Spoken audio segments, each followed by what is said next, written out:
4వ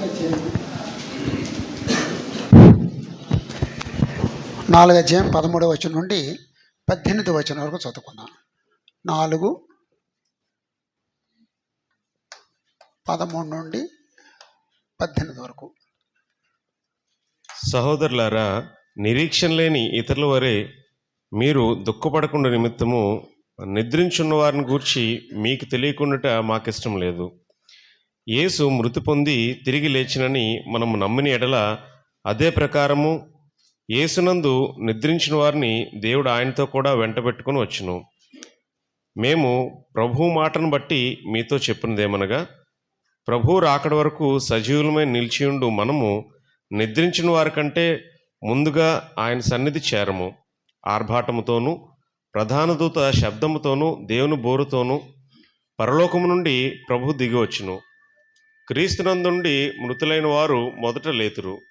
ఆ మీదట సజీవులమై నిలిచియుండు మనము వారితో కూడా ఏకంగా ప్రభువును ఎదుర్కొంటకు ఆకాశ మండలమునకు మేఘముల మీద కొనుపోబడదుము. కాగా మనము సదాకాలము ప్రభువుతో కూడా ఉందుము. కాబట్టి మీరు ఈ మాటల చేత ఒకరినొకడు ఆదరించుకొనుడి. చాలు.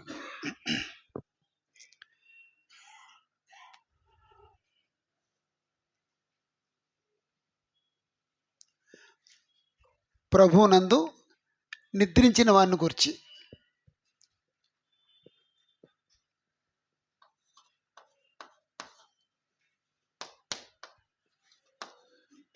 ప్రభువునందు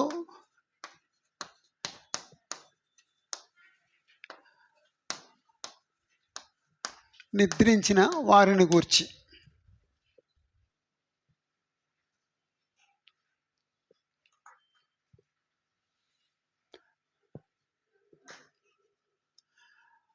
సామాన్యంగా కొంతకాలం విశ్వాసంగా బ్రతికిన తర్వాత ఏవో కొత్త ప్రశ్నలు వస్తాయండి.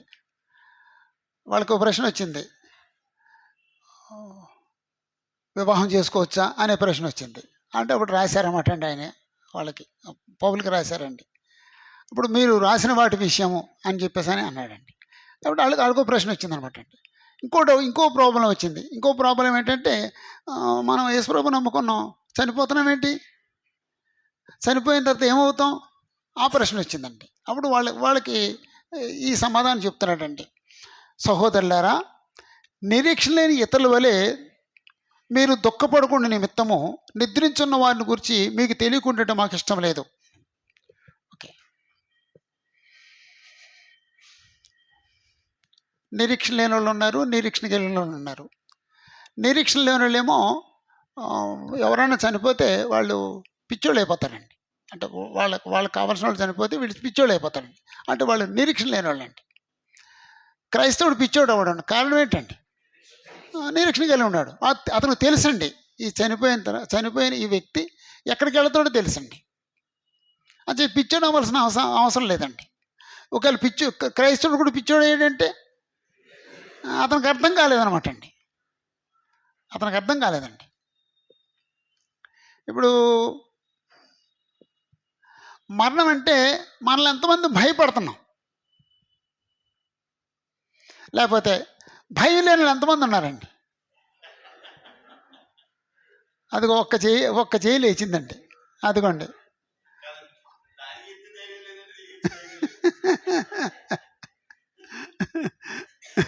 ఒక్క చేయి లేచిందండి, అప్పారావు గారు చెయ్యి.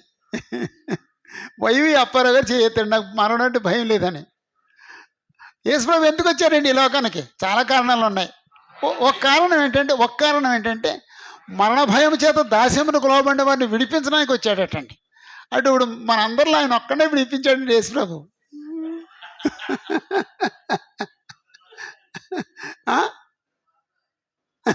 అన్ని మార్కులు ఆయనకేనండి. అంటే యథార్థంగా ఆలోచిస్తే ఇంకా మనకు భయం ఉందండి. అంటే మనం పాపం నుంచి విడుదల పొందాం తప్ప ఆ భయం నుంచి విడుదల పొందలేదండి. నాకు పెద్ద డౌట్ అండి, అసలు మనం దేవుడిని నమ్ముతున్నామా అని. నాకు పెద్ద డౌట్ అండి, పరలోకం నమ్ముతున్నామా అని. పరలోకం మనం వెళ్ళటానికి ఇష్టపడే స్థలమా, లేకపోతే ఇష్టపడని స్థలమా? ఏదోది అమెరికా వెళ్ళటానికి ఇష్టపడుతున్నాడండి, పరలోకానికి వెళ్ళటానికి ఇష్టపడలేదండి. అంటే అమెరికాకు ఉన్న విలువ పరలోకానికి లేదండి.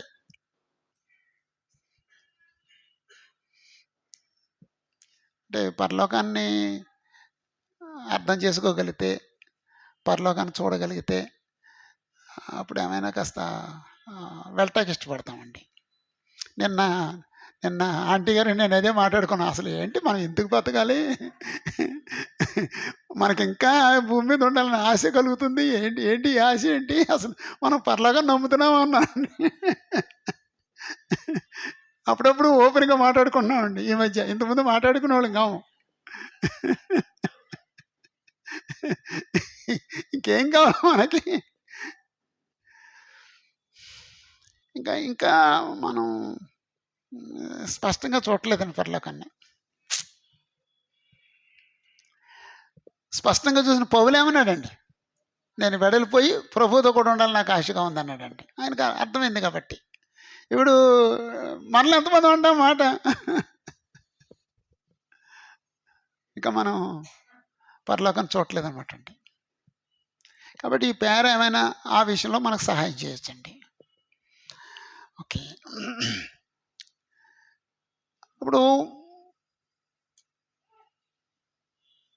చనిపోయిన వాళ్ళు ఏమవుతారు, నిద్రించిన వాళ్ళు ఏమవుతారు తెలియకుండా ఉండడం నాకు ఇష్టం లేదు, అది మీకు తెలియజేస్తాను అని చెప్పేసి మొదటి విశ్వాసాన్ని గురించి మాట్లాడుతూ,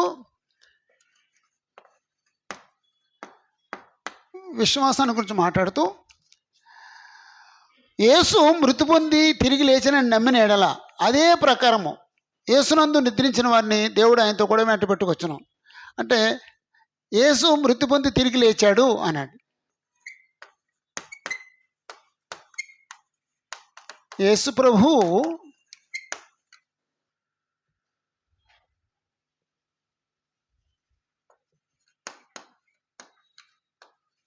మృతి పొంది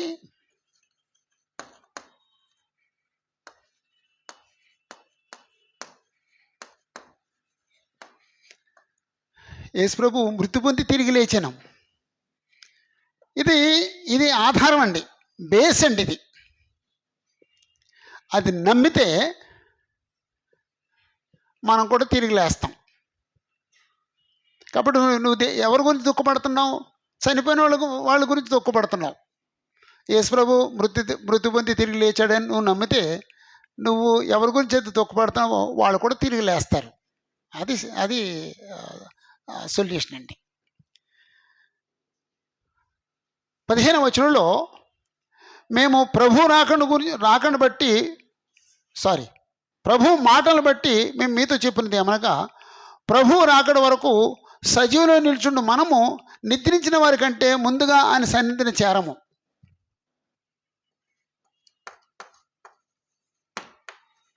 ప్రభు రాకడ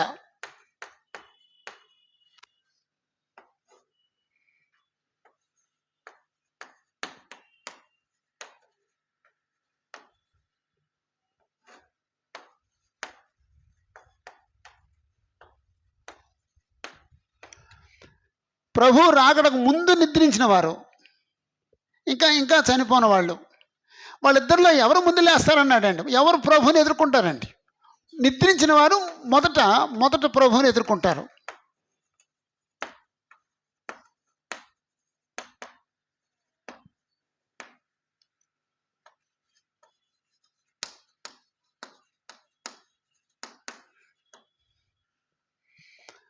ఆ మీదట సజీవులను నిల్చున్న మనము వారితో కూడా వెళతాం.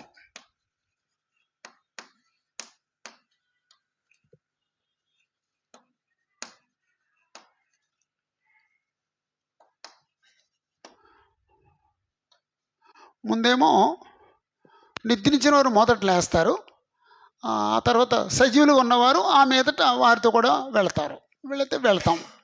అలాగండి. అంటే ఆర్డర్ ఏదో చెప్పాడండి, ఏది ముందు జరుగుద్ది ఏది తర్వాత జరుగుద్ది చెప్పాడండి.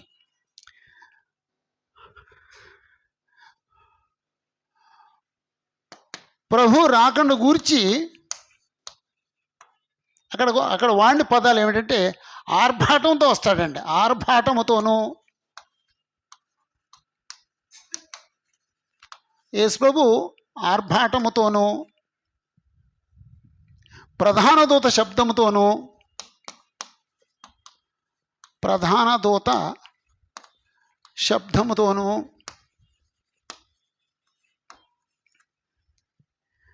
దేవుని బూరతోనూ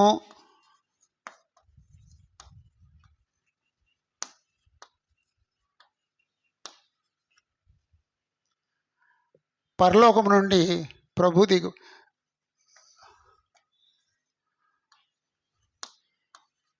పరలోకము నుండి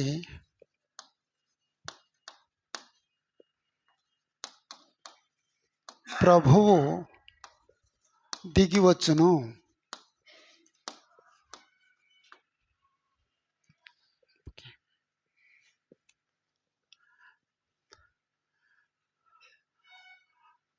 ఆర్భాటమును అంటే ఏదో పెద్ద బంబాటం అనమాట అండి. ఈ ఆర్భాటం ఏదో ఓ దేశానికి, ఓ ప్రదేశానికి, ఓ స్థలానికి పరిమితమైంది కాదండి. ఎంతవరకు వినపడుతుందండి ఈ ఆర్భాటం? మొత్తం ప్రపంచమంతటికి వినపడుతుందండి. ఒకేసారి ప్రపంచమంతటికి వినపడుతుందండి. ఆ తర్వాత ప్రధాన దూత శబ్దం.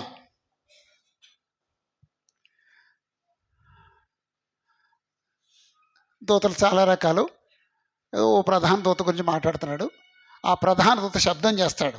అది ప్రపంచమంతటికి వినపడే శబ్దం. దేవుని బూరతోనూ అన్నాడు. ఈ బూర కూడా ప్రపంచమంతటికి ఒకేసారి వినపడేది.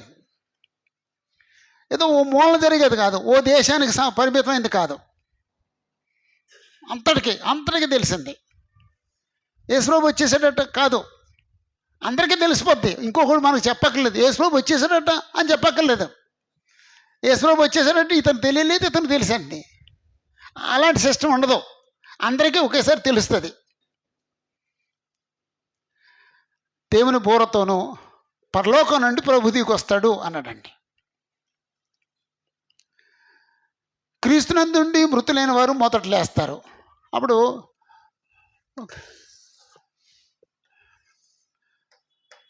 ప్రభు వస్తే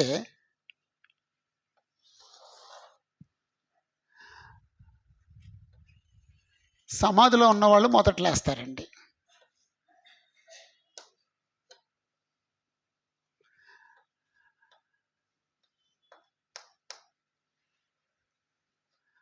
సజీవులో ఉన్నవాళ్ళు తర్వాత లేస్తారండి.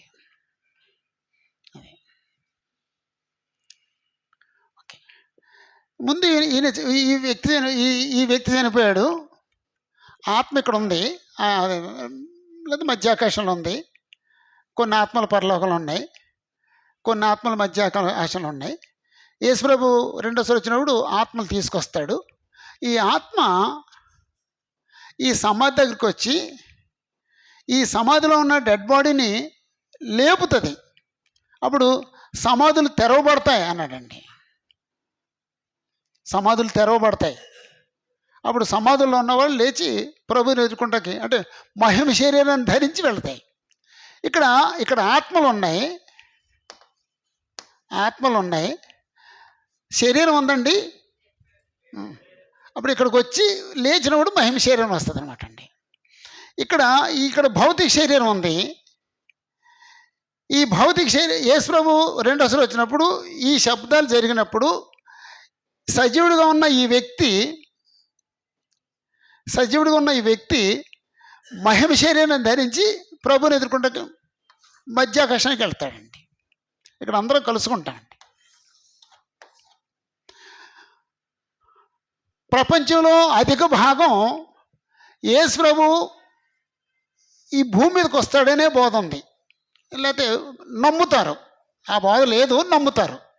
యేసు ప్రభు భూమి మీదకి వస్తాడు, ఈ నేల మీదకి వస్తాడు అనే బోధ ఉందండి, అనే నమ్మకం ఉంది. లేకపోతే ఆ బోధ లేదు, ఆ నమ్మకం ఉంది.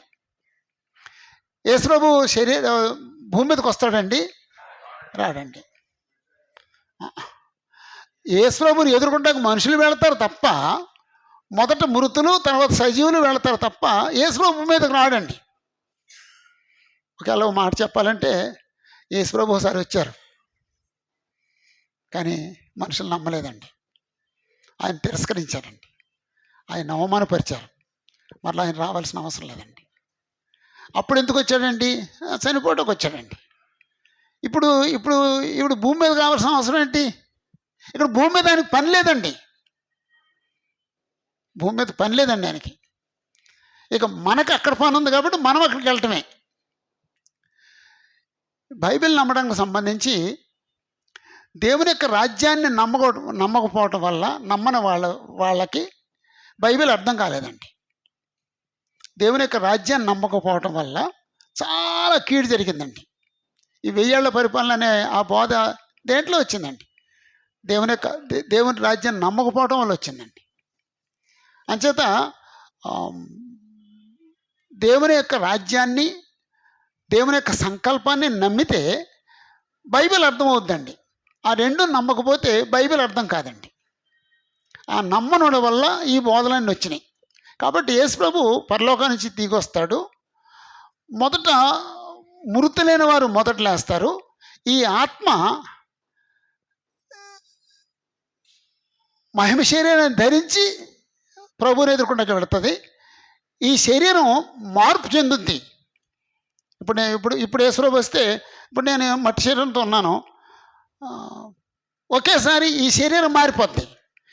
ఎంతమంది భూమి మీద విశ్వాసం ఉన్నారో అందరి దేహాలు మారిపోతాయి, మహిమ శరీరాలుగా మారిపోయి అందరం ప్రభువుని ఎదుర్కొంటకి వెళ్ళిపోతాం. అలాగండి, అదే చెప్పాడండి.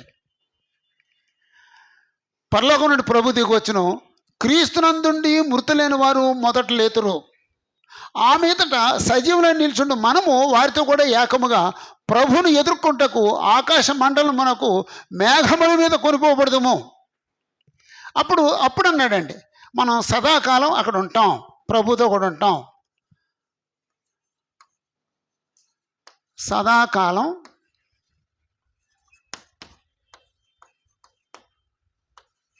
ప్రభువుతో కూడా ఉందుము. సదాకాలం ప్రభుతో కూడా ఉంటాము. అప్పుడు ఈ పేర ఎందుకు రాశాడంటే 18వ వచనంలో చెప్తున్నాడు. ఈ పేర ఎందుకు రాశాడంటే ఆదరించుకుంటాకు రాశాడండి. కాబట్టి మీరు ఈ మాటల చేత ఒకరినొకడు ఆదరించుకొనుడి.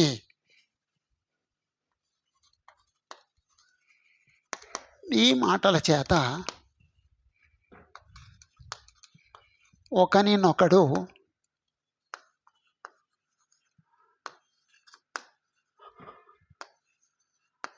ఆదరించుకొనుడి. నాకు ఆదరణ అక్కర్లేదు అనొద్దండి. ఆదరణ అవసరం. అవన్నీ పిచ్చి మాటలండి, అర్థం లేని మాటలు. తనేదో సూపర్ మ్యాన్ అనిపించుకుంటానికి కొన్నిసార్లు నాకు ఆదరణ అక్కర్లేదంటాడు. ఆదరణ ఎందుకు అక్కర్లేదండి? దేవుడేమో ఆదరణ కావాలంటేని. అవన్నీ అర్థం లేని మాటలండి. తానేదో చాలా గొప్ప అని స్పెషల్ అని చూపించడం కోసం మనుషులు మాట్లాడే మాటలండి. అవి వ్యర్థమైన మాటలండి. ఆదరణ కావాలండి, ఆదరణ కావాలండి. ఈ ఆదరించుకుంటానికి ఈ వచనాలు రాశాడండి. ఇంచుమించు ఎవరైనా ప్రభునందు నిద్రించిన వారికి సందర్భాలు ఎక్కడున్నా సరే అన్ని సందర్భాల్లో ఈ పేర చదువుతామండి. అద్భుతమైన పేర దేవుడు రాయించాడండి. ఇప్పుడు చనిపోయిన వాళ్ళ గురించి వరి అవుతున్న వ్యక్తికి ఆదరణ దొరుకుద్దండి. సజీవులు ఉన్న వాళ్ళకి సంబంధించి ఆదరణ దొరుకుద్దండి. అయితే యేసుప్రభు నమ్ముకోని వాళ్ళ గురించి ఏమైనా ఉందా ఈ పేరాలో? లేదండి. మరి వాళ్ళు ఏమవుతారంటే ఏమో వాళ్ళు లేస్తారేమో, కానీ వాళ్ళ గురించి మాత్రం ఇక్కడ లేదండి. వాళ్ళ గురించి ఉన్న మాట ఏమిటంటే యోహాను సువార్త 5వ అధ్యాయంలో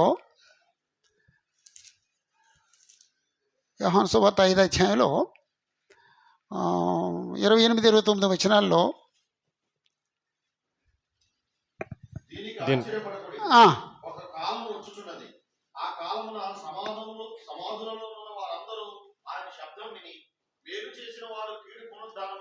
జీవ పునరుద్ధానం.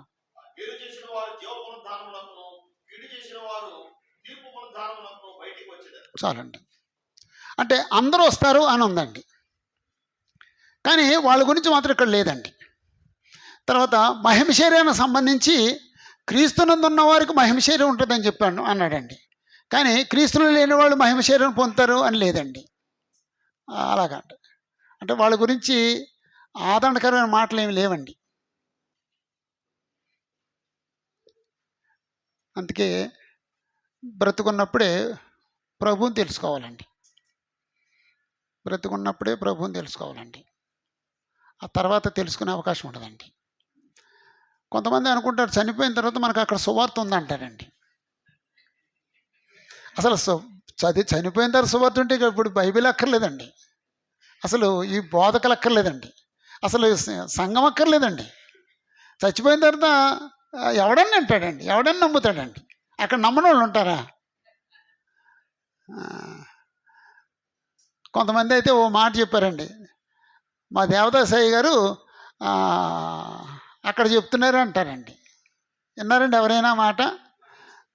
బైబిల్ మిషన్ దేవదాసాయి గారు ఉంటారు చూడండి, ముంగమూరి దేవదాస్ గారు. దేవదాసాయి గారు మృతుల లోకంలో వాక్యం బోధిస్తున్నారు, మారు మనసు పొందమని బోధిస్తున్నారు అంటారు. నేను అన్నాను, అయితే మీ దేవదాసాయి గారు ఇప్పుడు అక్కడికి వెళ్ళారా అన్నానండి.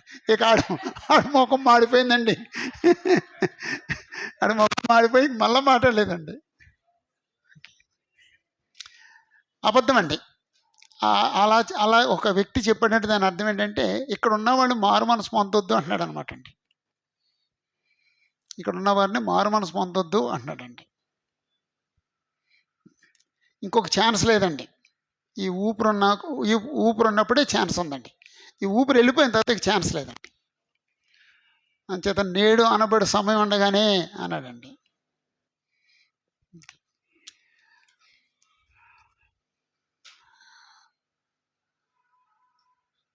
దానియేలు గ్రంథం 12వ అధ్యాయం 2వ వచనం. దానియేలు 12:2.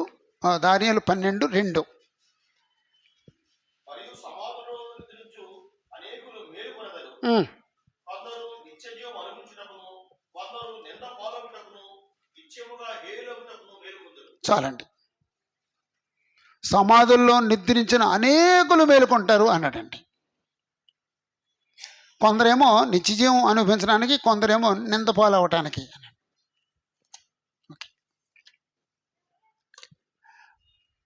4వ అధ్యాయం 13-18 వచనాల్లో ప్రభువునందు నిద్రించిన వారిని గురించి ఈ పేర రాయబడింది. ప్రభువునందు నిద్రించిన వారిని గురించి ఈ పేర రాయబడింది. మనకంటే ముందు ఎవరైనా చనిపోయిన వాళ్ళు, మనవాళ్ళు చనిపోయిన వాళ్ళు ఉన్నారా అంటే వారు మొదట లేస్తారు, వారు మొదట లేచి ప్రభువుని ఎదుర్కొంటకి వెళతారు. ఇప్పుడు సజీవులు ఉన్న మనం మార్పు చెంది మహిమ శరీరాన్ని ధరించి ప్రభువుని ఎదుర్కొనడానికి వెళతాం. అలా అండి. మృతుల పునరుద్ధానాల గురించి చెప్పినప్పుడు 1 కొరింథీ 15 అధ్యాయంలో ఈ పేర ఇలా రాయబడింది. 15 అధ్యాయంలో 1 కొరింథీ 15 అధ్యాయంలో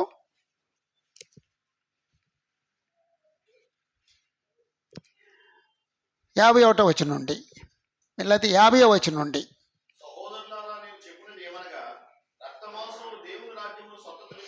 శరీరంతో ఎవరు పరలోకానికి వెళ్ళరు, బొందుతో కైలాసం అనే మాట ఉందండి మన దేశంలో. బొందు అంటే ఈ శరీరం, బొందుతో కైలాసం అంటే పరలోకం. బొందుతో కైలాసం అనే పదం ఒకటి ఉంది. అది బైబిల్ పదం కాదు. శరీరంతో పరలోకానికి ఎవరు వెళ్ళరు. ఎందుకంటే అక్కడ ఉంటే అక్కడ పరలోకానికి వెళ్ళాలంటే ఈ శరీరం పనిచేయదు. ఈ శరీరానికి గాలి కావాలి, నీరు కావాలి, వాతావరణం కావాలి. ఈ శరీరానికి కావాల్సిన వాతావరణం పరలోకంలో ఉండదు, అంచేత అవదు. మరి అది అక్కడ ఏది ఉంటుందంటే ఆత్మ ఉండగలదు, అంచేత ఆత్మ వెళుతుంది. ఓకే. రక్తమాంసాలు దేవుని రాజ్యాన్ని స్వతంత్రించుకోవు. క్షయమైపోయి ఈ శరీరం అక్షయమైన పరలోకాన్ని స్వతంత్రించుకోదు. ఒక మర్మం జరుగుద్ది. ఏంటంటది? ఉమ్,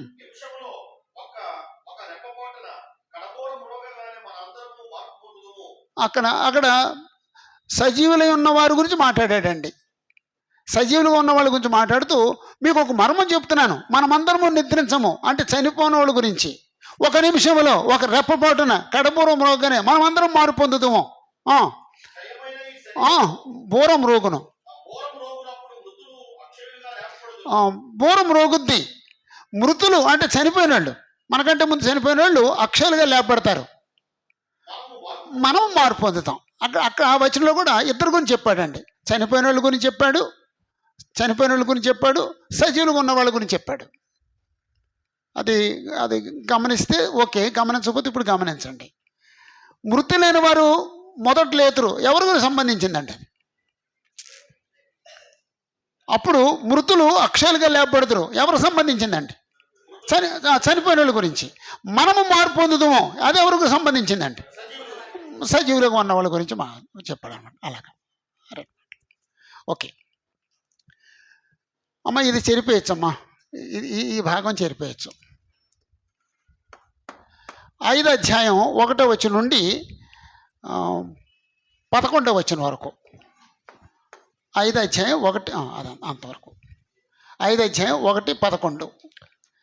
సహోదరులారా, ఒకసారి ఎవరైనా చెప్పండి అసలు 5వ అధ్యాయంలో 11వ వచనం వరకు ఏముందండి? ఎవరి గురించి ఉందండి? దేని గురించి ఉందండి అమ్మా? ప్రభు యొక్క రెండో రాకడ గురించి ఉందండి, అంతేనండి. ప్రభు రెండో రాకడ గురించి ఉందండి. రెండో రాకడ ఎవరికి భయంకరమైంది? అందరికీ భయంకరమైందా లేదా కొంతమందికే భయంకరమైందా? ఎవరికి భయంకరమైందండి? యేసుప్రభు నమ్ముకున్న వాళ్ళకి భయంకరమైంది. మరి ఎవరికి ఆనందకరమైంది? యేసుప్రభు నమ్ముకున్న వాళ్ళకి ఆనందకరమైంది. ఆ విషయాన్ని చెప్పాడండి, అంతేనండి. ఆ విషయాన్ని చెప్పాడండి. ఇప్పుడు యేసుప్రభు రెండో రాకడలో దొంగ వలె వస్తాడని ఎవరి కోసం అండి? అది అంటే విశ్వాస గురించా దొంగ వలె వచ్చేది? అవిశ్వాసకు సంబంధించి అలాగండి. ఓకే, 5వ అధ్యాయం 1 నుంచి 11 వరకు. సహోదరులారా, ఆ కాలములను గూర్చి సమయములను గూర్చి మీకు రాయనక్కర్లేదు. రాత్రివేళ దొంగ ఎలాగో వచ్చినో అలాగే ప్రభుదినం వచ్చినని మీకు బాగుగా తెలియను. లోకులు నెమ్మదిగానున్నది, భయమేమీ లేదని చెప్పుకొనిచుండగా గర్భిణీ స్త్రీకి ప్రసవ వేదన వచ్చినట్లు వారికి ఆకస్మికంగా నాశనం తటస్థించును గనుక వారెంత మాత్రమును తప్పించుకొనలేరు. సహోదరులారా, ఆ దినము దొంగ వలె మీ మీదకి వచ్చుటకు మీరు చీకట్లో ఉన్నవారు కారు. మీరందరూ వెలుగు సంబంధులను పగటి సంబంధులనే ఉన్నారు. మనము రాత్రివారం కాము, చీకటి వారం కాము. కావున ఇతరుల వలె నిద్రపోక మెలకువగా ఉండి మత్తులము కాకి ఉందుము.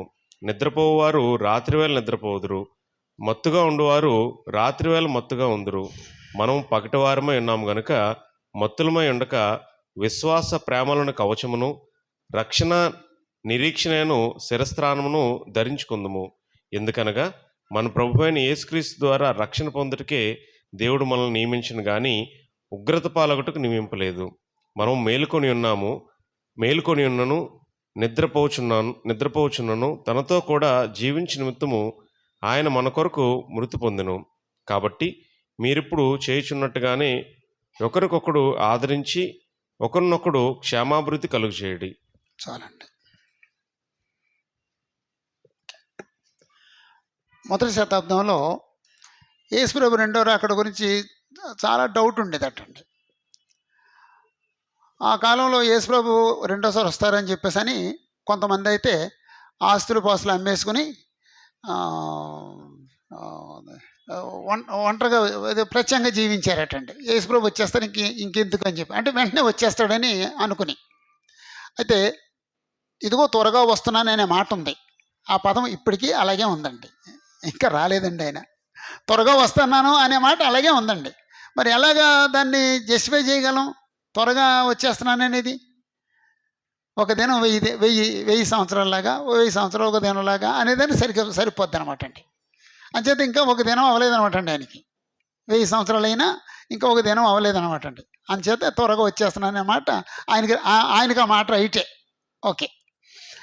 ఆ తర్వాత కాలంలో కొంతమంది యేసుప్రభు వచ్చేస్తున్నాడని ఆస్తులు పాస్తులు అమ్మేసి ఏదో కొండలెక్కి కూర్చున్నారండి. ఇది సెవెంత్ అడ్వెంటిస్ట్ వాళ్ళు చాలాసార్లు ఈ ట్రిక్కులు పే చేశారండి. ఏదో అంటే ప్రస్తుతం నాకు ఆ డేట్స్ గుర్తులేవు. ఆ డేట్స్ కూడా ఇచ్చారండి. పలానా తారీఖున యేసుప్రభు వచ్చేస్తున్నాడని చెప్పేసని. అప్పుడు వాళ్ళు ఆస్తులు అమ్మేసుకుని పాస్తులు అమ్మేసుకుని కొండ మీదకి వెళ్ళిపోయి నిలబడితే రాకపోతే కంప్యూటర్ ఏదో పొరపాటు జరిగింది. మళ్ళీ మేము కంప్యూటర్లో మళ్ళీ చూస్తామని ఇంకో డేట్ ఇచ్చారండి. ఆ డేటు మిస్ అయిందండి. ఇలాంటివి చాలా జరిగినాయండి. సెవెంత్ అడ్వెంటిస్టులు ఇలాంటి ప్లే చేశారండి. ఒక అది వాళ్ళని నిందించడం కాదు, ఏం కాదు, హిస్టరీ ఉంది. ఓకే. అయితే యేసుప్రభు ఎప్పుడు వస్తారు? అది ఎప్పుడు మనం అడగకూడదండి. ఎవరిని అడగకూడదండి. ఆ ప్రశ్న మనలో ఉండకూడదండి. అంతే. ఇప్పుడే వస్తాడు అనుకోవాలండి. ఇప్పుడే వస్తాడు అనుకుని రెడీగా ఉండాలి అంతే. రాలేదా? ఇప్పుడే వస్తాడు. రేపు లేచి ఇప్పుడే ఈవేళ వస్తాడు, రెడీగా ఉండటమే. ఎల్లుండు రేపు రాలేదు, ఎల్లుండు ఈరోజు వస్తాడు, రెడీగా ఉండాలి అంతే. మన పని ఏంటంటే రెడీగా ఉండటం అండి. సిద్ధపడి ఉండటం ఒకటే. ఎప్పుడు వస్తాడనేది మన ప్రశ్న కాదు, అసలు అడగకూడదు. అది తప్పు ప్రశ్న అండి. ఇలాంటి తప్పు ప్రశ్నలు చాలా ఉన్నాయండి. ఆ తప్పు ప్రశ్నలన్నీ మనుషులు కన్ఫ్యూజ్ చేసి పడేస్తాయండి. ఇప్పుడు కూడా కొన్ని ప్రశ్నలు వేసుకోకూడదండి. వేసుకోకూడని ప్రశ్నలు ఇదొకటి, యేసుప్రభు ఎప్పుడు వస్తారు అనే ప్రశ్న. ఓకే. సహోదరులారా, ఆ కాలమును గురించి ఆ సమయం గురించి మీకు రాయనక్కర్లేదు. అంటే మీకు స్పష్టంగానే బోధించబడింది, ఇప్పుడు రాయక్కర్లేదు. అయినా సరే మీకు రాస్తున్నా. రాత్రి వేళ దొంగ ఎలాగో వచ్చినో అలాగే ప్రభు దినము వచ్చునని మీకు బాగా తెలియను. దొంగ వచ్చినట్లు అనే మాట దొంగతో ఎందుకు పోల్చాడండి? దొంగ చెప్పిరాడు, అది చెప్పడానికి మాత్రమే. దొంగ చెప్పిరాడు. ఇప్పుడు యేసుప్రభు శిలువ మరణాన్ని ఒక కూడం దాంతో పోల్చారండి. దేంతోనండి? ఒక కూడం దాంతో పోల్చారండి. పోల్చకూడని దానితో పోల్చారండి. ఇత్తడి సర్పంతో పోల్చారండి. అది సర్పం అంటే సాతాను అనిపిస్తుంది మనకి. ఇత్తడి సర్పంతో పోల్చబడింది కదండి. అంతేనండి. ఎందుకు పోల్చాడండి ఇత్తడి సర్పంతో? అంటే విష సర్పాలు వచ్చి కరిచినప్పుడు మనుషులు చచ్చిపోతే ఇత్తడి సర్పం ఎత్తమన్నాడు దేవుడు. ఇత్తడి సర్పం ఎత్తిన తర్వాత ఎవరైతే ఆ ఇత్తడి సర్పం చూస్తారో వాళ్ళు బ్రతికారు. అలాగే యేసుప్రభు ఆ ఇత్తడి సర్పంలో ఎత్తబడతాడు, ఎవరైతే చూస్తారో బ్రతుకుతారు. సిలువ వేయబడిన యేసుప్రభుని చూస్తే బ్రతుకుతారు అనటానికండి, అంతే తప్ప యేసుప్రభుని సర్పంతో పోల్చడం కాదండి. అలాగా అంటే కొన్నిసార్లు ఆ పోలికలు మనకు నచ్చవు, సరైనవి కావు.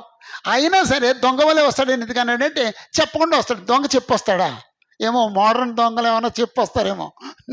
నేను రేపు 10 గంటలకు వచ్చి నీ ఇంట్లోకి ఖాళీ చేస్తానంటే ఒకడు వస్తాడేమో. పూర్వం అలా చెప్పి వచ్చేవారు కాదు. ఓకే. లోకులు నెమ్మదిగా ఉందనుకుంటున్నారు, ఏమీ లేదు పర్లేదు అనుకుంటే వాడికి సడన్గా నొప్పులు వస్తున్నాయి. అమ్మాయి గర్భిణీ స్త్రీ ఇంట్లో ఉంది, ఏం పర్లేదు బాగానే ఉంది, ఉదయం లేచింది, స్నానం చేసింది, టిఫిన్ చేసింది, బాగానే ఉంది అంటే కాసేపటికి కాసేపటి నొప్పులు వస్తాయండి, నొప్పులు స్టార్ట్ అవుతాయి. అలాగే అనుకోని సమయంలో వస్తాయని చెప్పడానికి ఒక గర్భిణీ స్త్రీతో పోల్చాడండి. లోకులు నెమ్మదిగా ఉన్నది, భయమేమి లేదు అని చెప్పుకొని చూడగా గర్భిణీ స్త్రీకి ప్రసవేదన వచ్చినట్లు వారికి ఆకస్మికంగా నాశనము తట్టేస్తుంది కనుక వారంత మాత్రము తప్పించుకోరు. ఇప్పుడు ఈ నాశనము కలుగును, అకస్మాత్తుగా నాశనం తటస్థిస్తుంది అనేది క్రీస్తులో ఉన్నవారి కొరక, లేకపోతే క్రీస్తులో లేని వారి కొరకు చెప్పిన మాట? లేని వారి కొరకు చెప్పిన మాట అండి. ఓకే. అప్పుడు 4వ వచనంలో, సహోదరులారా, ఆ దినము దొంగ వలె మీ మీదకి వచ్చినకు మీరు చీకట్లో ఉన్నవారు కారు. అంచేత దొంగ వలె వస్తాడు అనే మాట, భయపెట్టే మాట క్రీస్తులో ఉన్నవారికా క్రీస్తులో లేని వారికా? క్రీస్తులో లేని వారికి చెప్పాడండి. మీరు క్రీస్తులో ఉన్నవారు కాబట్టి దాని గురించి భయపడొద్దు. మీరందరూ వెలుగు సంబంధులు, పగటి సంబంధులై ఉన్నారు.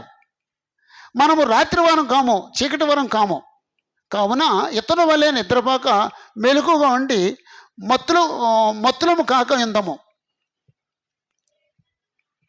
మనం వెలుగు సంబంధులం, లోకం అంతానేమో చీకటి సంబంధులు. చీకటి అనే పదం ఎలా వాడాడంటే లైట్ లేకపోవటం కాదు, చీకటి అనేది పాపంతో పోల్చి మాట్లాడాడండి. అవిశ్వాసాన్ని చీకటితో పోల్చాడండి, విశ్వాసాన్ని వెలుగుతో పోల్చాడండి, పరిశుద్ధతను వెలుగుతో పోల్చాడండి. మనం మనం పూర్వం చీకటిలో ఉన్నాం, ఆ తర్వాత వెలుగులోకి పిలువబడ్డాం. ఆశ్చర్యకరమైన తన వెలుగులోనికి మిమ్మల్ని పిలిచినవాడు అనే పదం వాడాడండి. ఆశ్చర్యకరమైన వెలుగులో ప్రస్తుతం ఉన్నాం కాబట్టి మనం చీకట్లో లేం, వెలుగులో ఉన్నాం. కాబట్టి ఆ రెండో రాకడ గురించి భయపడవలసిన అవసరం లేదు. ఎవరు భయపడతారు? చీకట్లో ఉన్నవాళ్ళు భయపడతారు. ఆ తర్వాత కావున ఇతరు వల్లే నిద్రపోక మెలుకుగొండి మత్తులంగా కాక ఎందము. ఓకే, మత్తు అనే పదం ఎలా వాడాడంటే త్రాగితే వచ్చే మత్తుకి వాడారు. విశ్వాసిని మత్తులో పడేసేది ఏదో ఉంది. ఏదండి మత్తులో పడేసేది? విశ్వాసిని మత్తులో పడేసేది ఏదండి? త్రాగుడు కాకుండా మత్తులో పడేసేది ఏది? ఐహిక విచారము ధనమోసము అన్నాడండి. ఐహిక విచారము ధనమోసాన్ని మత్తుతో పోల్చాడండి. ఆ మత్తులో కానీ పడితే ఆ మనిషికి పరలోకం అక్కర్లేదండి. ఐహిక విచారంలో పడితే ఆ మత్తులోకి మనిషి కూరుకుపోతే అతను దేవుడు అక్కర్లేదు, పరలోకం అక్కర్లేదు. యేసు ప్రభు 4 నెలల గురించి మాట్లాడారు. మొదటి నెల క్రీస్తు సంఘం కాదు అంటే వాళ్ళు అసలు వాక్యమే గ్రహించలేదు కాబట్టి మొదటి నెల క్రీస్తు సంఘం కాదు, రెండో నెల క్రీస్తు సంఘమే. కానీ తొందరగా యేసు ప్రభు నమ్ముకుని తొందరగా మనకి వెళ్ళిపోతాడండి. మూడవ నెల క్రీస్తు సంఘమే. వాళ్ళు కొంతకాలం పెరిగి ఐహిక విచారం ధనమోసం చేత అణిచివేయబడతారు. 4వ నెల క్రీస్తు సంఘమే. వాడు విని గ్రహించి జీవించి ఫలించేవాళ్ళు. ఇప్పుడు క్రీస్తు సంఘస్థులు ఈ చివరి 3 నెలల్లో ఎక్కువ మంది దేంట్లో ఏ నెలగా ఉంటారండి? 3వ నెలగా ఉంటారండి. జాగ్రత్త అండి, మనకందరికీ ఆ ప్రమాదం ఉందండి. 2వ నెల అయితే ఎప్పుడో వెళ్ళిపోయి ఉంటాం, ఇక్కడ ఉండం, క్రీస్తు సంఘంలో ఉండం, ఎప్పుడో వెళ్ళిపోయి ఉంటాం. వేరు లేనందున వారు ఎండిపోయారు అన్నాడండి. 3వ నెల మాత్రం ఎక్కువ కాలం ఉండేది. అది ప్రమాదకరమైంది. ఒకవేళ నేను ఎవరికన్నా ఒకసారి ఆలోచించుకోండి, నేను 3వ నెలగా ఉన్నానా అని ఆలోచించుకోండి. దాన్ని మొత్తం అన్నాడండి. 8వ వచనంలో మనము పగటి వారమై ఉన్నాము కనుక మత్తులమై ఉండక, రాత్రులు ఉండేవారిని మత్తుగా ఉంటారు, పగటి వాళ్ళు మత్తుగా ఉండరు. మనం పగటి వాళ్ళం కాబట్టి మత్తుగా ఉండొద్దు. విశ్వాసము ప్రేమ ఆ కవచంతోనూ రక్షణ నిరీక్షణ అనే శిరస్త్రాణాన్ని ధరించుకుని ఉందాం. ఎందుకంటే మన ప్రభుని యేసుక్రీస్తు ద్వారా రక్షణ పొందుటకి దేవుడు మనల్ని పిలిచాను, మనలను నియమించాను, కానీ ఉగ్రత పాలవటానికి నియమించలేదు. దేవుడు యేసు ప్రభు ద్వారా మనల్ని పిలిచాడు రక్షించబడ్డాక ఉగ్రత పాలవటానిక. కానీ చాలామంది ఉగ్రత పాలవటం కొరకు ప్రయత్నం చేస్తున్నాం, ఉగ్రత పొందే ఆ మార్గంలో నడుస్తున్నాం. జాగ్రత్త అండి.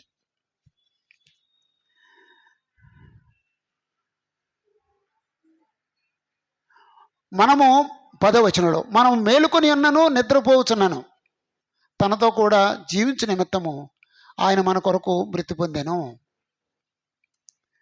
కాబట్టి మీరిప్పుడు చేస్తున్నట్టుగానే ఒకరినొకడు ఆదరించి ఒకరినొకడు క్షేమాభివృద్ధి కలుగు చేయుడి. ఈ మాటలతో ఒకరినొకరు ఆదరించుకోండి, క్షేమాభివృద్ధి కలుగు చేయండి.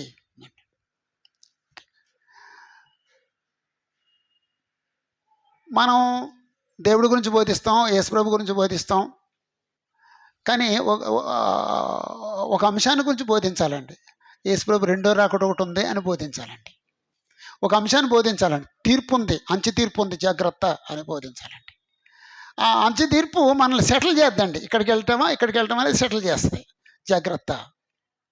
ఆ తీర్పులో కూడా లోకంలో ఉన్న తీర్పులాగా రికమెండేషన్లతో అయ్యే తీర్పు కాదు, లేకపోతే చెప్తే అయ్యేది కాదు. ఎవరు మాట్లాడకుండానే సెటిల్మెంట్ జరిగేది. ఎందుకంటే ఆయన హృదయాంతరంగా ఎరిగినోడు. జడ్జి గారు, లోక సంబంధమైన జడ్జి గారు అయితే చెప్పయ్యా నీ సంగతి నువ్వేం చెప్పుకుంటావు, ఆయన గురించి ఆయన పక్షంగా ఎవరు వాదిస్తున్నారు చెప్పండి అంటాడండి. అక్కడికి అదేముండదండి, ఆయనకి ఎవరు చెప్పక్కర్లేదండి, ఆయనకి ఎవరు వివరించక్కర్లేదండి. ఆయన హృదయాంతరంగా వెరిగిన వాడండి. ప్రతి ఆలోచన ఆయనకి తెలుసండి. జాగ్రత్తగా ఉందామండి. అది మనకు అందనదండి, మనం ఊహించలేండి. దేవుడికి అన్నీ తెలుసు, దేవుడికి అన్నీ తెలుసు. ఆ మాటలు మనం ఎప్పుడు కూడా బోధించుకుంటూ ఉండాలండి, చెప్పుకుంటూ ఉండాలండి, హెచ్చరించుకుంటూ ఉండాలండి. కాబట్టి క్రీస్తు యొక్క రెండో రాకడ గురించి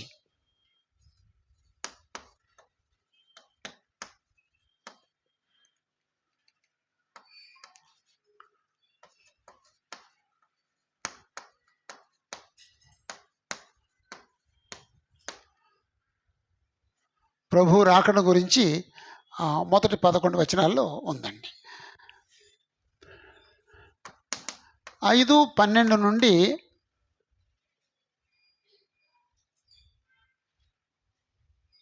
22 వరకు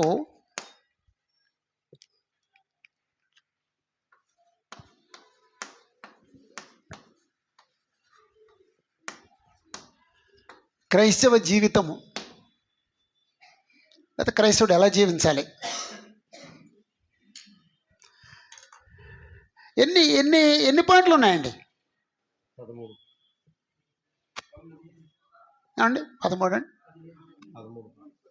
13, 15, 16 ఎన్నో ఉన్నాయండి అమ్మా.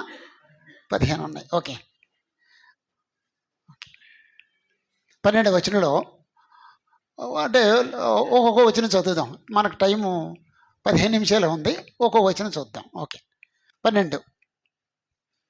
మరియు సహోదరులారా, మీలో ప్రయాసపడుచు ప్రభువునందు మీకు పైవారై ఉండి మీకు బుద్ధి చెప్పువారిని మన్నన చేసి.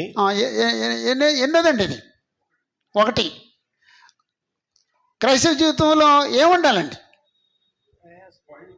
బుద్ధి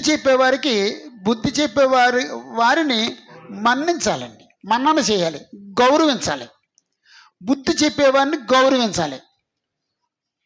ఆయన సువార్తికుడా, లేకపోతే బోధకుడా, లేకపోతే వయసులో పెద్దవాడా, లేకపోతే సంఘ పెద్ద, ఈ నలుగురు ఎవరైనా బుద్ధి చెప్తారు. మీకు పైవారయుండి అన్నాడు కాబట్టి సంఘ పెద్దలకు వర్తిస్తుంది అది. మీకు పైవారయుండి మీకు బుద్ధి చెప్పేవారిని మన్నన చేయండి, లేదా గౌరవించండి. ఇప్పుడు గౌరవాలు పెరిగినాయా, గౌరవాలు తగ్గినాయండి? గౌరవాలు తగ్గినాయండి. అది తగ్గకూడదండి. మనం పెద్దోళ్ళని గౌరవించాలండి, అంతే, సన్మానించాలండి. ఓకే. 13వ వచనం. వారి పనిని బట్టి వారిని ప్రేమతో మిక్కిలి ఘనముగా ఎంచవలనని వేడుకొంచున్నాము. రెండో మాట ఏంటండి? వారి పనిని బట్టి మిక్కిలి ఘనంగా ఎంచండి. ఏంటండి వాళ్ళ పని?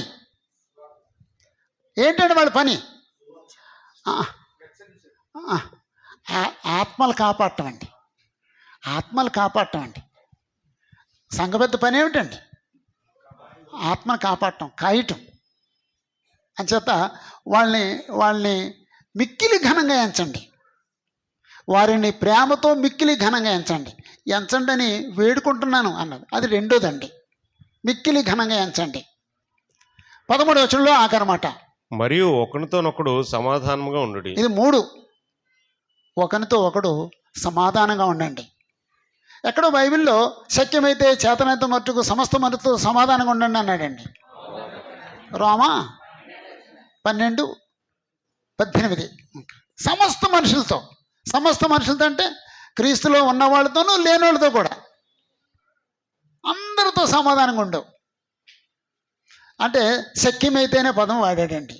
అంటే నేను ఆయనతో సమాధాన పడాలని ఇష్టపడుతున్నాను, ఆయన ఇష్టపడలేదు, అప్పుడు శక్యం కాదనమాట అండి. అందుకు శక్యమైతే అనే పదం వాడాడండి. కొన్నిసార్లు అది శక్యం కాదనమాట అండి. శక్యమైతే మీ చేతనైనంత మట్టుకు సమస్త మనుషులతో సమాధానం అంటే ఒకరితో ఒకడు సమాధానంగా ఉండండి. ఇది 3వదండి. 14వ వచనం. సహోదరులారా, మేము మీకు బోధించినది ఏమనగా అక్రమంగా నడుచుకున్న వారికి బుద్ధి చెప్పుడి. ఓకే. 4వ పాయింట్ ఏదండి? చర్చిలో ఎవరైనా అక్రమంగా నడుచుకుంటుంటే వారికి బుద్ధి చెప్పండి. అంటే అక్రమంగా నడుచుకుంటాం అంటే ప్రార్థనకి ఆలస్యంగా వస్తాడు, అక్రమం అండి. కొన్నిసార్లు ఆరాధన మేరుతా మానేస్తూ ఉంటాడు, క్రమమా అలాగండి. కాబట్టి అక్రమంలోకి చాలా వస్తాయండి. ఎవరైనా అక్రమంగా నడుచుకుంటుంటే వాళ్ళకి బుద్ధి చెప్పండి. 5, ధైర్యం చెడిన వారిని ధైర్యపరచడి. ధైర్యం చెడిన వాళ్ళు ఉంటారు. ఎలాంటి పరిస్థితుల్లో ధైర్యం చెడతారు? శ్రమలు వచ్చినప్పుడు, కష్టాలు వచ్చినప్పుడు, ఎవరైనా చనిపోయినప్పుడు, అనారోగ్యం వచ్చినప్పుడు. ఇప్పుడు క్యాన్సర్ అన్నాడండి, ధైర్యంగా ఉంటారా అధైర్యంగా ఉంటారండి? అధైర్యం వచ్చారు. అలాంటి వాళ్ళని ధైర్యపరచడం అన్నమాట. ధైర్యం చెడిన వారిని ధైర్యపరచండి. బలహీనులకు ఊతనీయుడి. 6, బలహీనులకు ఊతనివ్వండి. అంటే కొంచెం నియమాలు పాటించే విషయంలో కొంతమందికి శక్తి సరిపోవట్లేదు, బలహీనంగా ఉన్నారు, వాళ్ళని తోసేయకూడదండి. చేయిచ్చి ఊతనిచ్చి, అంటే సపోర్ట్ ఇచ్చి నిలబెట్టాలన్నమాట అండి, నడిపించాలన్నమాట అండి. ఊతనివ్వటం అది 6, బలహీనులకు ఊతనీయుడి. 7, అందరి ఎడల దీర్ఘశాంతము గలవారే ఉండుడి.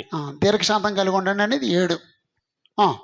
15, ఎవడును కీడునకు ప్రతి కీడు ఎవరికైనా చేయకుండా చూచుకొనుడి. కీడుకు ప్రతి కీడు చేయొద్దు, అది 8వ పాయింట్ అండి. మీరు 8 నియమాలు. 8వ నియమం, కీడుకు ప్రతి కీడు చేయొద్దు. ఇప్పుడు మనందరి స్థాయి ఎలాగుందండి? కీడుకు ప్రతి కీడు చేసే స్థాయా, చెయ్యని స్థాయా? చెయ్యని స్థాయా? చేసే స్థాయిలో ఉన్నామండి. అది అసలు క్రిస్టియానిటీ కాదండి. ఎవరన్నా ఓ మాట అంటే తిరిగి మాట అనే స్థాయి కాదండి. మన సామాన్యంగా ఎవరైనా ఓ మాట మాట్లాడితే వెంటనే వాళ్ళకి సమాధానం చెప్తామండి. సమాధానం చెప్పకూడదండి, మౌనంగా ఉండాలండి. ఎవరన్నా ఏదో అన్నారు, మౌనంగా ఉండండి. కావాలంటే వచ్చి నవ్వండి. సాధ్యమండి. ఎవరన్నా ఏదన్నా అంటాడికి చిర్రుమంటదండి, ఇక్కడ అందండి. అప్పుడు మాట్లాడతాం అనమాట అండి. వెంటనే సమాధానం చెప్తాం. నేను అలాంటాడు కాదు, నేను అలా చేయలేదు, నువ్వు అలా అనుకున్నావేమో, నువ్వు అలాంటాడు, నీ బాబు అలాంటాడు, ఎన్నెన్నో వచ్చేస్తాయండి. అసలు మాట్లాడకూడదండి, అసలు సమాధానం చెప్పొద్దండి. అదేంటంటే సమాధానం చెప్పొద్దు, నువ్వు తప్పు చేసావు అనుకుంటాడు కదా అనుకొని సమాధానం చెప్పొద్దు. నువ్వు తప్పు చేసావు, తప్పు లేదా అని చేయలేదా నీకు తెలీదా? నువ్వు వాడి దగ్గర నిరూపించుకోవాలా? ఈ మధ్య ఎక్కువైందండి, సమాధానం చెప్పడం ఎక్కువైందండి, మాట్లాడటం ఎక్కువైందండి. ఎవరో ఒక ఆయన మాట్లాడలేదటండి. ఎవరండి ఆయన? అమ్మా ఎవరండి? దానియేలా? దావీదా? యేసు ప్రభు పిలాతో తీర్పు తీర్చుని మాట్లాడలేదటండి. పిలాతో ఏమనుకున్నాడండి? నన్ను బతిమాలతాడేమో అనుకున్నాడండి. ఇప్పుడు ఇంతవరకు ఎన్నో కేసులు చూశాడు ఆయన. ఆ కేసులన్నీ ఏం చేశారు? బతిమాలుకున్నాడు. అయ్యా నేను చేయలేదయ్యా, నన్ను చేయలేదయ్యా, నేను పిల్లగాడు, నన్ను రక్షించే అని ప్రతి ఒడు బతిమాలాడండి. ఈయన బతిమాలట్లేదండి. ఏంటి మాట్లాడేటి? నేను అతన్ని విడిపించగలను, నేను అతన్ని రక్షించగలను, నేను అతనికి శిక్ష విధించగలను, మాట్లాడేటి అనుకో ఆశ్చర్యపోయాడండి. ఈరోజు మనం కూడా ఓ స్థాయి పెంచాలండి. ఇంట్లో ఎక్కువ మాట్లాడేది ఆడవాళ్ళ మగవాళ్ళమా? ఎక్కువ మాట్లాడేది ఎవరమ్మా? ఆడవాళ్ళేనమ్మా? తగ్గిందమ్మా? Okay, thank you. తాళంచ ఇళ్ళలాగా అన్నారు, ఎందుకు మీకు థ్యాంక్స్ అమ్మా. కొంచెం తగ్గించండి అమ్మా, ఎక్కువైపోయిందమ్మా, ఎక్కువైపోయిందండి. ఈ మగవాళ్ళు కూడా ఇక దీన్ని నేను ఆపలేనని వాళ్ళు వదిలిపెట్టేశారండి.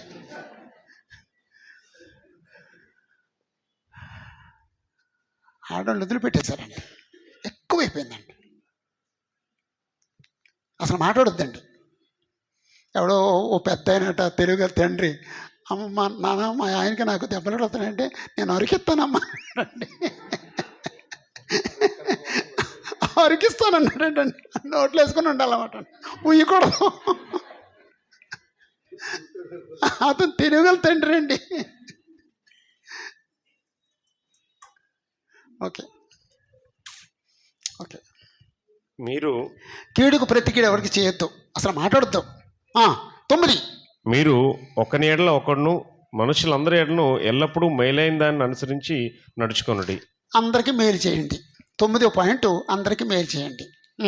ఎల్లప్పుడూ సంతోషంగా ఉండండి. ఎల్లప్పుడూ సంతోషంగా ఉండండి. ఎలాగవుద్దండి? బోల్డెన్ ప్రాబ్లమ్స్ ఉన్నాయి.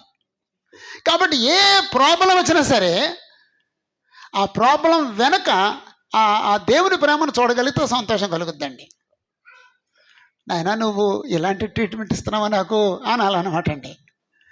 అంటే ఇంతకుముందు మాకు ప్రాబ్లమ్స్ వచ్చేసినాయి అనేవారండి. ఇప్పుడు మనకు కొంచెం నాలెడ్జ్ పెరిగిందండి. ఓకే, ప్రాబ్లం వచ్చింది, ఎందుకు వచ్చింది నాకు ఈ ప్రాబ్లం, నన్ను ఏదో సరి చేయటానికి ప్రాబ్లం వచ్చింది అని ఆనందపడాలన్నమాట అండి. నా విశ్వాసాన్ని బలపడటం, నా విశ్వాసాన్ని వన్నీ తీసుకురావడం నాకు ఈ ప్రాబ్లం వచ్చింది అని అంతగా ఆనందించాలన్నమాట అండి. ఒకవేళ తప్పు చేయకుండా శ్రమ వచ్చినప్పుడు యేసు ప్రభువు పాడిన పాటలలో కొదువైన వాటిని నా శరీరంలో నా వంతు నెరవేర్చడానికి నాకు ఈ ప్రాబ్లం వచ్చింది, అప్పుడు సంతోషించాలి. అలాగనమాట అండి. ఇప్పుడు మనకి చాలా నాలెడ్జ్ వచ్చింది. ఇంతకుముందు ఆ నాలెడ్జీ లేదండి. మన తల్లిదండ్రుల కాలంలో, మా ఫాదర్ కాలంలో ఈ నాలెడ్జీ లేదండి. ఇప్పుడు మనకు వచ్చిందండి నాలెడ్జ్. ఏదైనా ప్రాబ్లం వస్తే నన్ను మెరుగు చేయటానికి, నా విశ్వాసాన్ని వన్నీకి తీసుకురావటానికి, లేకపోతే క్రీస్తు శ్రమల్లో నేను పాలువాడిని అవటానికి, లేకపోతే నేను పరిపూర్ణ అవటానికి అనేది తెలిసింది. అప్పుడు ఆనందిస్తామండి. ఎల్లప్పుడూ సంతోషించడం అనేది అప్పుడు సాధ్యమవుద్ది.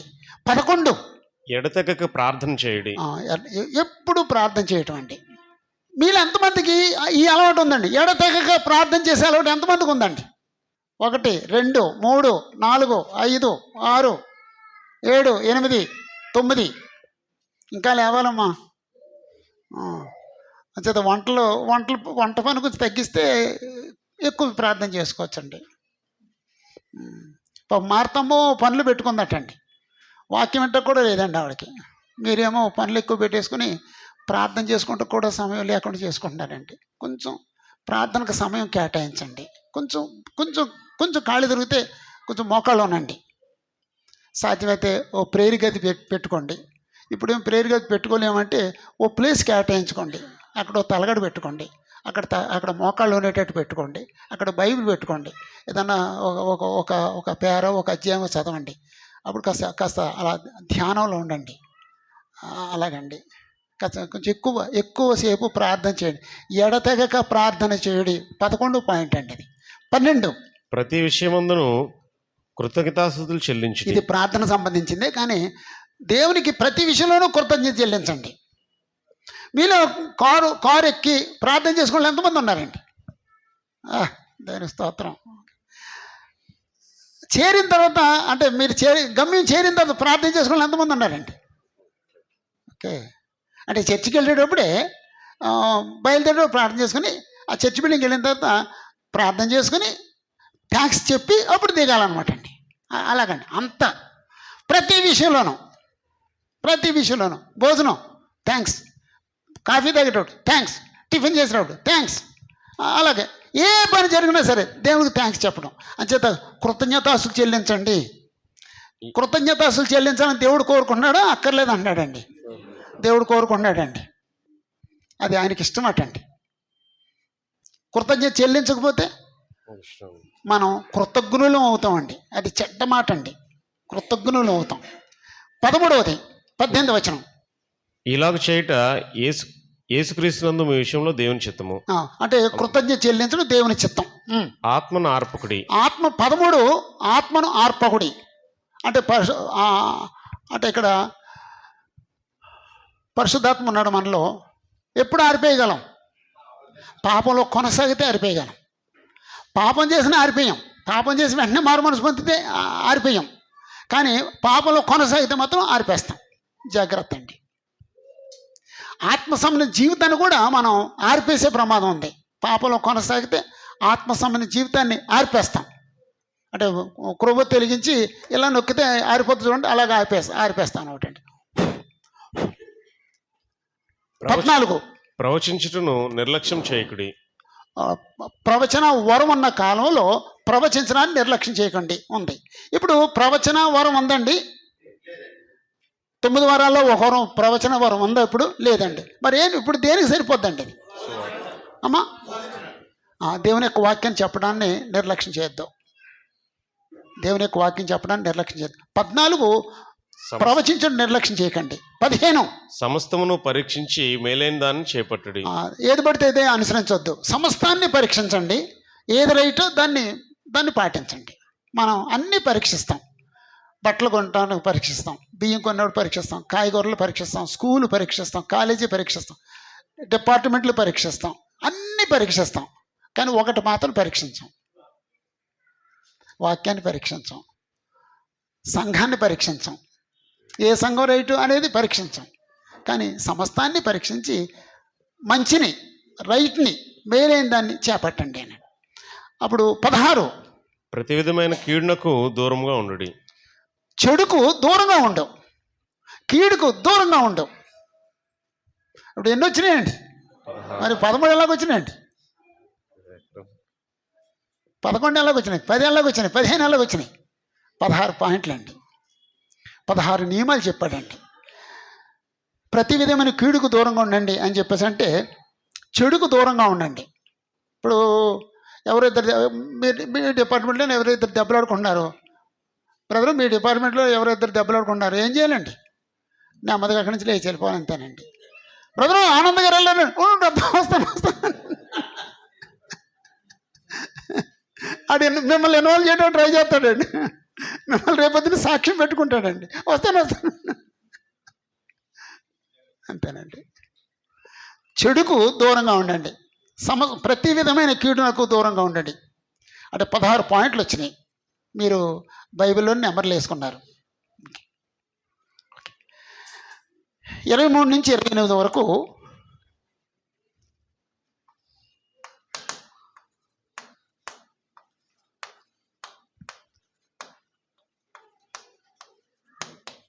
యాక్చువల్గా 12 నుంచి ముగింపు అనుకోవచ్చు, ముగింపు హెచ్చరికలు అనొచ్చు. ఇదేమో కంప్లీట్గా కంక్లూజన్, ఇంకేం లేదు. ఇక ఆ ముగింపులో ఏముంటుందండి? ముగింపులో సామాన్యంగా ఏముంటుందండి? వందన సమర్పణ ఉంటుంది, దీవెనలు ఉంటాయి. చదివేసి ముగించేసుకుందామండి. సమాధానకర్తయగు దేవుడే మిమ్మును సంపూర్ణంగా పరిశుద్ధపరచును గాక.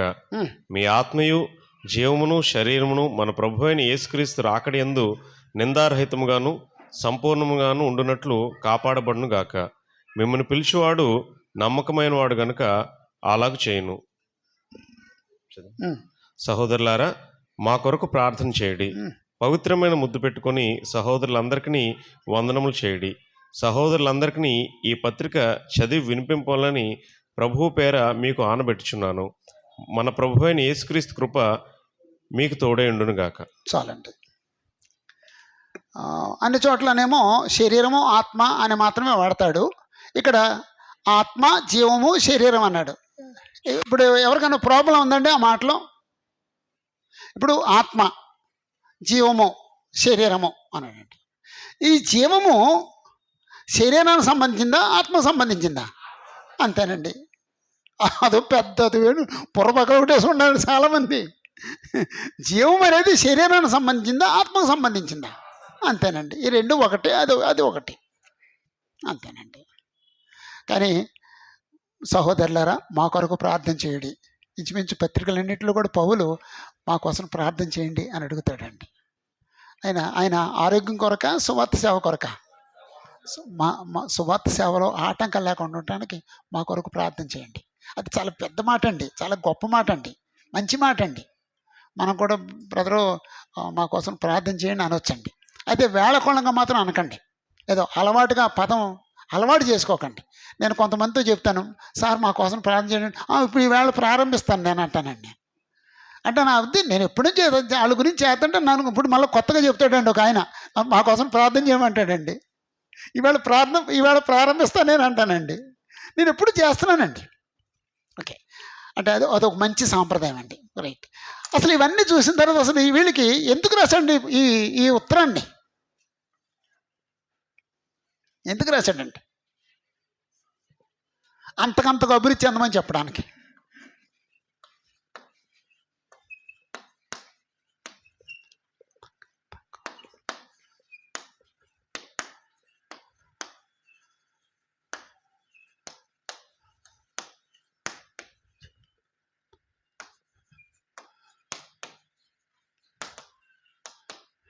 ఎందుకు రాశాడండి ఈ పత్రికని?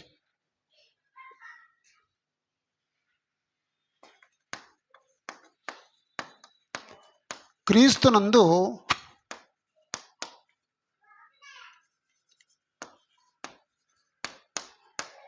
నిద్రించిన వారిని గూర్చి చెప్పుటకు.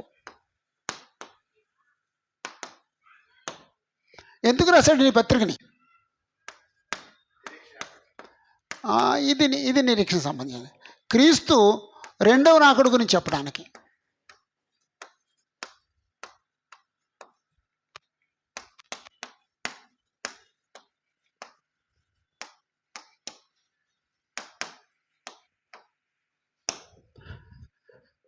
ఓకే, ప్రేమలోను పరిశుద్ధతలోను అంతకంతకు అభివృద్ధి చెందమని చెప్పడానికి ఈ పత్రిక రాశాడండి. క్రీస్తునందు నిద్రించిన వారిని గురించి చెప్పడానికి ఈ పత్రిక రాశాడండి. రెండవ రాకడ గురించి చెప్పడానికి ఈ పత్రిక రాశాడండి. రెండవ తెసలోనిక పత్రికలు కూడా రెండవ రాకడ గురించి ఇంకా కొంచెం ఎక్కువ వివరంగా చెప్పాడండి. దేవుని చిత్తమైతే వచ్చే నెలలో ఆ విషయాన్ని ఆలోచిద్దామండి. అంటే ఆయన ఉద్దేశాలు ఏవండి, ఆ ఉద్దేశాలతో చెప్పాడండి. ప్రస్తుతం మనం నేర్చుకొని బ్రతకటానికి ఏమైనా పాఠాలు ఉన్నాయండి మొదటి తెసలోనిక పత్రికలో? చాలా ఉన్నాయండి అమ్మాయి, చాలా ఉన్నాయండి.